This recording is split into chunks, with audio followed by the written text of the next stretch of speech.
ejemplo, a ver.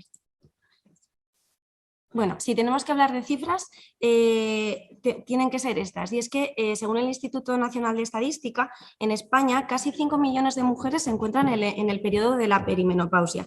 Esto supone que estamos hablando de alrededor del 15% de la población femenina. La escala Cervantes se trata de una escala validada por la Asociación Española del Estudio de la Menopausia, que evalúa la calidad de vida en este periodo. Y lo hace a través de diferentes dominios como el dominio del impacto físico, el estado emocional, las relaciones de pareja y actividad sexual. Y bueno, se conoce que en España aproximadamente de las mujeres menopáusicas el 20% necesitan tratamiento y tan solo el 1% lo recibe, con lo cual se está infratratando a este grupo de mujeres. La OMS y la Sociedad Internacional de la Menopausia consensuaron algunas definiciones. Serían las siguientes, que hoy en día utilizamos. El climaterio se define como una fase en el periodo de envejecimiento de la mujer que determina la transición entre el estado reproductor y no reproductor. Y la menopausia se trata de una condición que se alcanza cuando han pasado más de 12 meses desde la última regla sin que exista otra causa patológica o fisiológica que la explique. Con ella se traduce una completa o casi completa depleción folicular y ausencia de la secreción ovárica de estrógenos. Con lo cual estamos hablando de que el climaterio es toda una fase en un periodo vital de la mujer, mientras que la menopausia es una condición que se alcanza en un momento dado de su vida. Nos ha parecido interesante resaltar también estas definiciones, ya que muchas veces llevan a confusión. Y es que la transición menopáusica es ese periodo en el que se inician las alteraciones de los ciclos hasta la última menstruación de la mujer. La perimenopausia comenzaría exactamente en el mismo punto, solo que incluiría 12 meses de amenorrea. La posmenopausia es ese periodo a partir de la menopausia. En esta tabla podemos ver reflejados los términos de los que hemos hablado y vemos cómo la transición menopáusica y la perimenopausia comienzan en el mismo punto, que es aquel en el que nuestra paciente va a comenzar a tener ciclos irregulares y otros síntomas de los que ahora hablaremos. La diferencia es que la perimenopausia incluye esos 12 meses, ese año de amenorrea. Y bien, ¿qué tenemos que decir desde el punto de vista endocrino? Pues bien, lo más importante a subrayar es que la variabilidad inter e intraindividual es la norma y, por tanto, las determinaciones hormonales no van a tener una clara utilidad clínica para el diagnóstico de estas entidades. La menopausia la diagnosticamos clínicamente como 12 meses de amenorrea en una mujer mayor de 45 años y no necesita mayor evaluación diagnóstica. Lo mismo ocurre con la transición a la menopausia. Vamos a tener enfrente a una paciente en un periodo de envejecimiento, en un periodo vital, en el que comienza con ciclos irregulares y síntomas de la menopausia como sofocos, alteraciones del humor, trastornos del sueño, etc. Y se sugiere una no mayor evaluación diagnóstica para ello. En ocasiones sí que se determinan los niveles hormonales, pero realmente esto no nos ofrece ninguna información adicional y es que encima puede resultar engañoso, ya que existen muchísimas fluctuaciones en estos periodos de las hormonas. Si hablamos de los síntomas, una clasificación bastante académica pero bastante clara es aquella que los divide en síntomas a corto, medio y largo plazo. Estamos hablando de los síntomas a corto plazo como de los síntomas vasomotores como los sofocos y la sudoración nocturna. Es de lo que frecuentemente más se van a quejar nuestras pacientes. Pero además tenemos que añadir el insomnio, la ansiedad, palpitaciones, falta de concentración. Los síntomas a medio plazo son aquellos relacionados con la pérdida de elasticidad de la piel, también del grosor, el síndrome genitourinario de la menopausia y la dispareunia asociada al mismo, etc. Cuando estamos hablando de los síntomas a largo plazo, nos estamos refiriendo a aquellos relacionados con el sistema cardiovascular y sistema óseo, como la osteoporosis.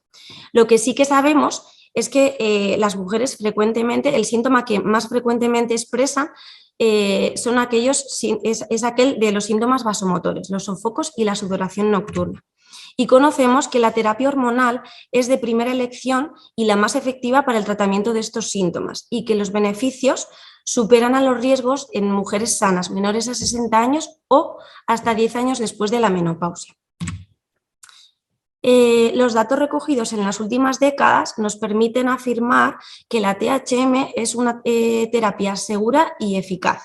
Las sociedades científicas que se recogen en esta tabla, coordinadas por la Asociación Española del Estudio de la Menopausia, se reunieron el año pasado con el objetivo de definir unos criterios claros de elegibilidad acerca de la THM en la población general.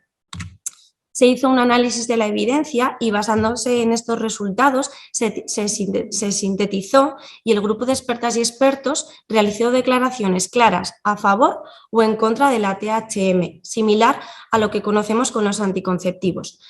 Dividieron o organizaron esta guía clínica a través de la nomenclatura que todos conocemos, que es la nomenclatura internacional de la OMS, dividiendo las recomendaciones del 1 al 4. El grupo 1 sería aquellos grupos que no tienen ninguna restricción para el uso de THM, el grupo 2 cuando las ventajas superan los riesgos, el 3 cuando los riesgos generalmente superan los beneficios y aquella categoría 4 en la que está contraindicada. La calidad de la evidencia, como sabemos, se divide de la letra A a la D cuando va progresivamente a menos. En esta guía también se realizaron estas tablas semáforos, se sintetizó toda la información en estas tablas que nos ayudan bastante en nuestra práctica clínica diaria. Y bien, ¿qué ocurre en algunos grupos especiales como aquellas mujeres con antecedente de cáncer de mama o cáncer ginecológico? Pues bien, existe cierto miedo en este grupo de mujeres a la hora de administrar la THM debido a esas preocupaciones de recurrencia de enfermedad. Y es que es cierto que en este grupo de mujeres los síntomas de la menopausia pueden verse más acusados debido a los tratamientos a los que las sometemos, como son los quirúrgicos, los quimioterápicos o los radioterapéuticos. ¿Qué pasa con estas mujeres? Vale, entonces, ¿es seguro o no utilizar la terapia hormonal de la menopausia en mujeres supervivientes de cáncer de mama? Bueno, pues para responder a esta pregunta nos hemos basado en un metaanálisis que se incluye dentro de la guía de criterios de elegibilidad. En ese metaanálisis se incluyen 3 ensayos clínicos y otros estudios de corte retrospectivos y prospectivos. Y analizan la recurrencia y la mortalidad en mujeres supervivientes de cáncer de mama que toman terapia hormonal de la menopausia. Por un lado se analizó el tratamiento con estrógenos y la progesterona y por otro lado el tratamiento con la tibolona. En mujeres que tomaban, en cuanto a la recurrencia, en mujeres que tomaban el tratamiento con estrógenos y la progesterona, se vio que en el análisis combinado el riesgo de recurrencia aumentaba un pelín, aunque esta diferencia no era significativa, con un nivel de evidencia bajo. En cambio, con la tibolona, las mujeres que tomaban sí que tenían un mayor riesgo de recurrencia, esta diferencia siendo significativa, como veis en esta gráfica, y con una calidad de evidencia alto.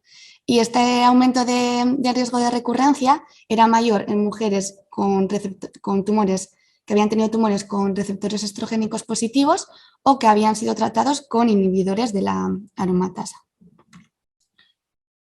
Cuando se analizan, aparte de los ensayos clínicos aleatorizados, el resto de estudios que se incluyen en el metaanálisis, parece que el riesgo de recurrencia en el análisis combinado disminuye en las mujeres que toman la terapia hormonal en comparación con las que no toman, pero siendo esta no significativa. Al final, al incluir el resto de estudios que no son de tan buena calidad como son los ensayos clínicos, pues al final el nivel de evidencia baja y el riesgo de sesgos también pues bueno, aumenta. En cuanto a la mortalidad, ¿qué pasa? Pues bueno, la mortalidad por cáncer de mama o por cualquier causa no se ve modificada en las mujeres que toman terapia hormonal en comparación con las que no toman. Esto incluye el tratamiento con estrógenos y progesterona y también la tibolona, con un nivel de evidencia bajo para el estrógeno y la progesterona y un nivel de evidencia moderado para la tibolona. Y otra cuestión importante es qué pasa con las mujeres portadoras de mutaciones de BRCA. ¿Qué pasa si toman terapia hormonal? ¿Aumenta la incidencia de cáncer de mama o no? Pues bueno, se ha hecho un metaanálisis con 4 estudios observacionales y parece ser que no influye el hecho de tomar terapia hormonal en la incidencia del cáncer de mama. en mujeres portadoras de mutación de gen BRCA1 con un nivel de evidencia bajo. Mencionar que no hay estudios con mujeres portadoras de mutación BRCA2, que todos los datos o todas las conclusiones son datos extrapolados de pacientes con portadoras de mutación BRCA1. Entonces, ¿podemos o no utilizar terapia hormonal de la menopausia en mujeres con antecedentes de cáncer de mama? Pues bueno, si esa mujer tiene ha tenido un tumor con receptores hormonales negativos, sí que es seguro, porque como veis en la tabla, esta es la tabla sacada de la guía clínica, está en verde, es una categoría 2, porque se ha visto que el riesgo de recurrencia después de tomar terapia hormonal de la menopausia o la tibolona es bajo y la mortalidad también. Sin embargo, si tiene antecedentes de un tumor con receptores hormonales positivos, estaría contraindicado. Como veis, aparece en amarillo y en naranja.